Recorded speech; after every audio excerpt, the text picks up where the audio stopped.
হঠাৎ স্কুল বন্ধ রাখতে হাইকোর্টে রিট করা হয়েছে।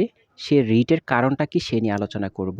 আপনারা ইতিমধ্যে জানেন যে হামের প্রকোপ না কমা পর্যন্ত স্কুল বন্ধ রাখতে হাইকোর্টে রিট করা হয়েছে। বাংলাদেশের প্রতিটা অঞ্চলেই বলতে পারেন, প্রতিটা অঞ্চলে এলাকাতে কিন্তু হামের একটা যে প্রকোপ সেটা দেখা দিয়েছে। এখন এই প্রেক্ষিতে কি করা হয়েছে, স্কুল বন্ধ রাখার জন্য হাইকোর্টে রিট করা হয়েছে। হঠাৎ কেন স্কুল বন্ধ রাখতে রিট করা হয়েছে? দেখেন বন্ধুরা, হামের কারণে দেশে এই পর্যন্ত ৪৭ শিশুর মৃত্যু হয়েছে, যেটি খুব মারাত্মক আকার ধারণ করেছে। তাছাড়া কিছুদিন ধরে সারা দেশে অনেকে হামে আক্রান্ত হয়েছে। অসুস্থ হয়ে কিন্তু বিভিন্ন হাসপাতালে ভর্তি রয়েছে অনেক শিশু। আর এই পর্যায়ে উচ্চ পর্যায়ে তদন্ত কমিটি গঠন চাওয়া হয়েছে। তাছাড়া জানানো হয়েছে বর্তমানে দেশজুড়ে মহা আতঙ্কের নাম হয়েছে এই মরণবেদী হামটা।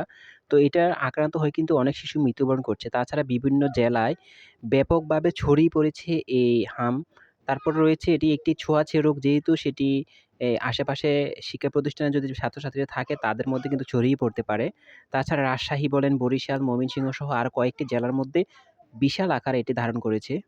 তাছাড়া ২৪ ঘন্টার মধ্যে বাংলাদেশের শিশুদের হামের টিকা সরকারকে আইনি নোটিশ প্রদান। সরকার চাইতেছে যে ২৪ ঘন্টার মধ্যে প্রত্যেকটা শিশুকে হামের টিকার আওতায় আনার জন্য। তো এটি বড় একটা উদ্যোগ, এটি নিতে পারে। তো মূল কথা হচ্ছে যে হামের এই প্রকোপ না কাটা পর্যন্ত যাতে স্কুল বন্ধ থাকে সেজন্য হাইকোর্টে রিট করা হয়েছে।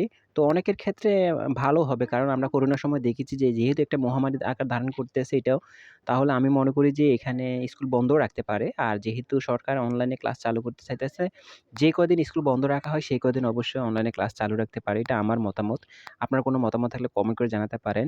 আর আপনাদের কাছে অনুরোধ থাকবে অবশ্যই আপনার বাচ্চাদেরকে সবসময় খেয়াল রাখবেন, যত্ন রাখবেন যাতে এই মরণবেদী হাম থেকে সবাই রক্ষা পায়। আল্লাহ যাতে সবাইকে রক্ষা করে। ভালো থাকবেন। আসসালামু আলাইকুম।